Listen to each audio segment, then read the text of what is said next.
Baik, selamat siang Pak.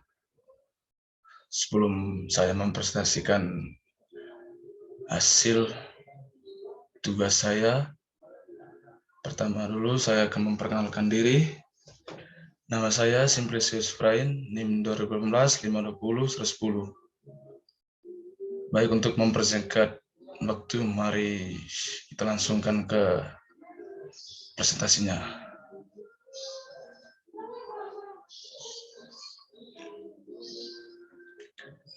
Yang pertama, sejarah angkutan umum.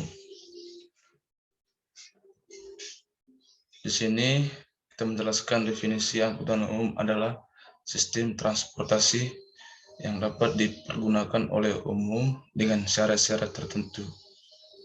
Misalnya bis kota, kereta api, bis antar kota, dan lain-lain.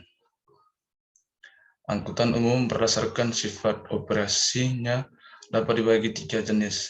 Yang pertama, demarche fix, angkutan umum yang harus beroperasi pada waktu yang telah ditentukan atau tidak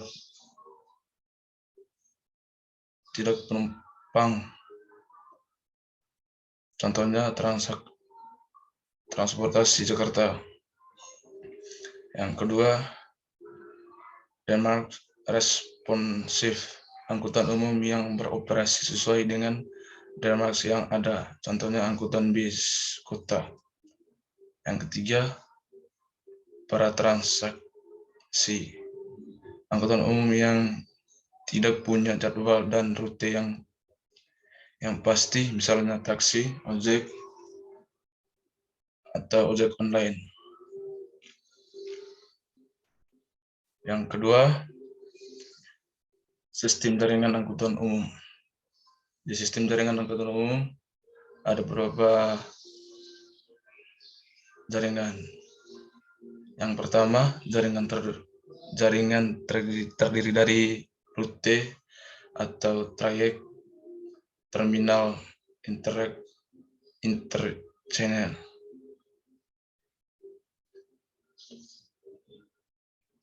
Stopan atau halte. Yang kedua, proses terbentuknya jaringan adalah evaluatif dan atau simultan. Yang ketiga, jaringan dipengaruhi oleh jenis kendaraan dan rencana operasi. Yang keempat, untuk menentukan jaringan memungkinkan perlu trial dan error atau simulasi. Yang kelima, aspek fisik. Perencanaan prasarana, jalan terminal, halte, dan lain-lain. Yang keenam, aspek manajerial atau operasional, organisasi, kapasitas, jadwal, dan lain-lain. Berikutnya, sistem transportasi perkotaan.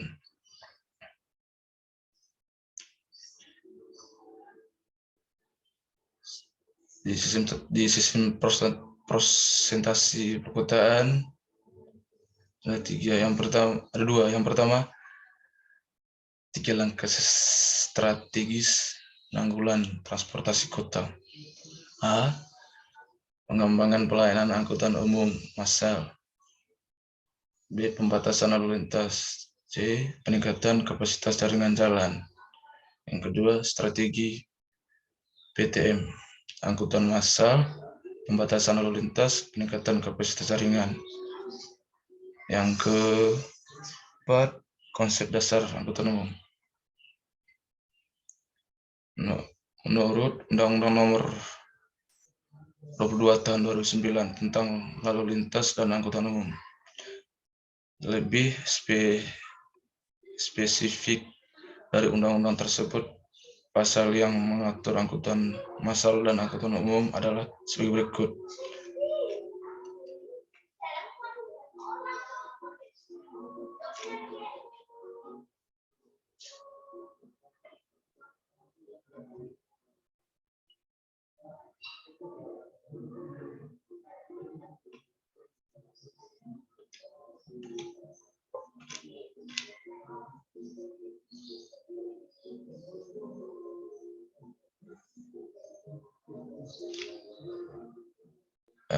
Dan yang kelima, tujuan dan peranan angkutan kota. Tujuan utama keberadaan angkutan kota adalah penyelenggaraan pelayanan angkutan yang baik, aman, cepat, murah, dan nyaman, dan layak bagi masyarakat, karena sifatnya yang massal. Keberadaan angkutan kota selain mengandung arti pengurangan volume lalu lintas kendaraan pribadi, juga lebih murah karena biaya angkutan dapat dibebankan kepada banyak penumpang. Karena sifat massal itu juga maka diperlukan adanya kesamaan di antara para penumpang berkenaan dengan asal dan tujuan. Warpani 1970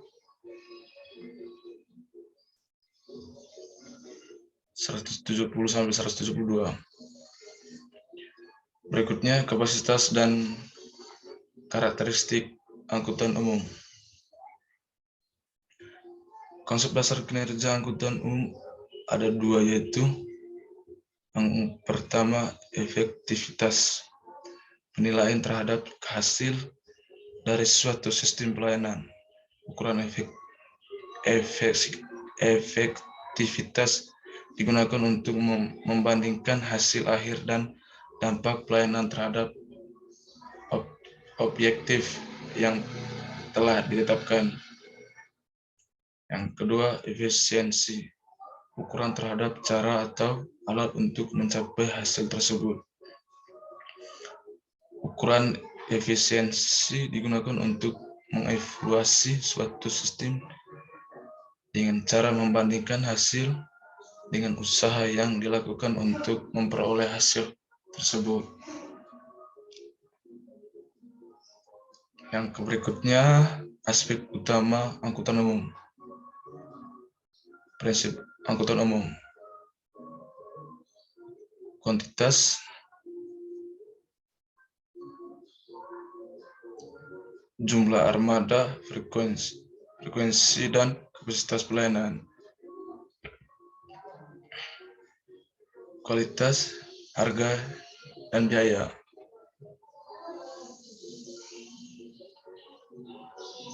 Dan yang ke-8, perencanaan infrastruktur dan operasional angkutan umum.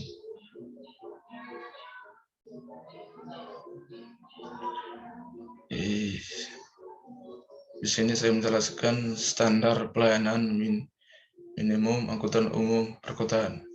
Standar pelayanan minimal yang selanjutnya disingkat SPM adalah ketentuan tentang jenis dan mutu pelayanan dasar yang merupakan urusan wajib daerah yang berhak diperoleh setiap warga secara minimal. SPM disusun sebagai alat pemerintah dan pemerintahan daerah untuk menjamin akses dan mutu pelayanan dasar kepada masyarakat secara merata dalam rangka penyelenggaraan urusan wajib. Dan yang kedua, standar pelayanan minimal dalam Undang-Undang Nomor 22 Tahun 2009 dan Draft RPP. Undang-Undang Nomor 22 Tahun 2019 tentang lalu lintas dan angkutan jalan memuat hal-hal yang berkaitan dengan SPM, antara lain yang pertama, kewajiban bagi perusahaan untuk memenuhi SPM, pasal 141 ayat 1. Yang kedua, SPM diberikan sesuai dengan tingkat pelayanan, pasal 141 ayat 2.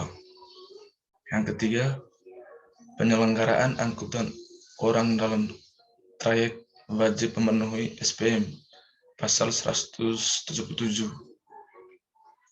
Yang keempat, tarif penumpang ditetapkan berdasarkan salah satunya pemenuhan atas SPM, pasal 183 ayat 1. Yang berikut, jasa angkutan umum harus memenuhi SPM pasal 198 ayat 1. Yang berikut, persaingan dan pelayanan harus sesuai dengan SPM pasal 198 ayat 2.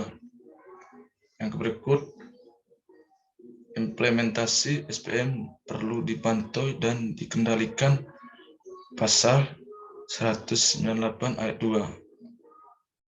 Terakhir, penyelenggaraan terminal wajib memenuhi SPM pasal 41 ayat 1. Yang ke-9, permasalahan transportasi perkotaan. Permasalahan transportasi, khususnya transportasi darat di Indonesia, cukuplah kompleks. Karena transportasi merupakan suatu sistem yang saling berkaitan, maka satu masalah yang timbul di satu unit ataupun satu jaringan akan mempengaruhi sistem tersebut. Namun permasalahan transportasi yang terjadi di Indonesia terjadi hampir di setiap jaringan atau unit-unit, sehingga unit terkecil dari sistem tersebut pun memiliki masalah. Alternatif penambangan. Alternatif penanganan transportasi berkelanjutan, peranan ERP, green transportation, bahan bakar ramah lingkungan seperti etanol, pembatasan kendaraan pribadi.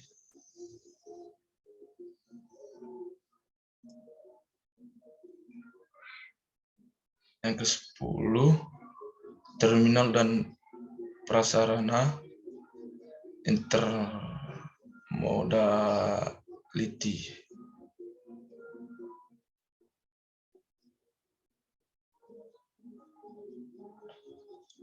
Terminal adalah merupakan tempat awal dari akhir operasi transportasi atau trayek. Terminal adalah tempat pergantian mode atau rute. Fungsi terminal secara umum adalah yang pertama, tempat memuat penumpang atau barang ke atas kendaraan transportasi atau sebaliknya. Yang kedua, tempat menampung penumpang dari waktu tiba sampai waktu berangkat. Berikutnya, kemungkinan penyimpanan dan pengepakan barang yang akan diangkut. Terakhir, tempat pengumpulan penumpang serta barang dalam ukuran ekonomis. Selanjutnya, tahap perencanaan terminal dan komponen prasarana. Di sini saya menjelaskan Peraturan Menteri Perhubungan Republik Indonesia nomor PM 132 tahun 2015 tentang penyelenggaraan terminal penumpang angkutan jalan. Dan yang ke-12, perencanaan infrastruktur dan operasional lintasan rute angkutan umum.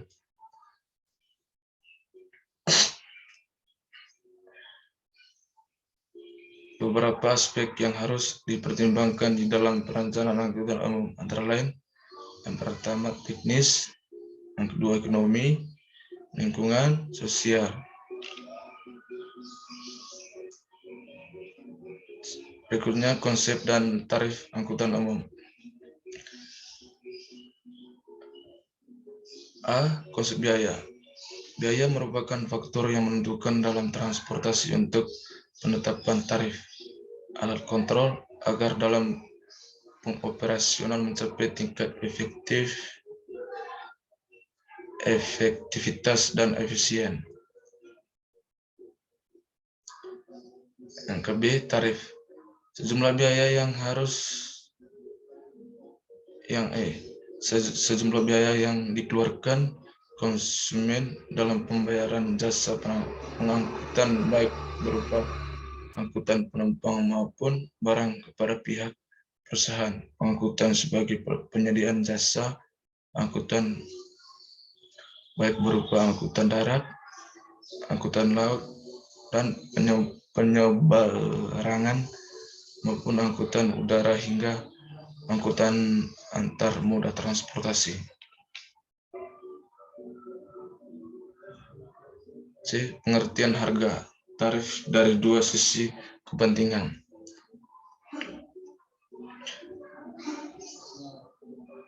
Operator harga dari jasa yang diberikan dalam penyediaan jasa transportasi.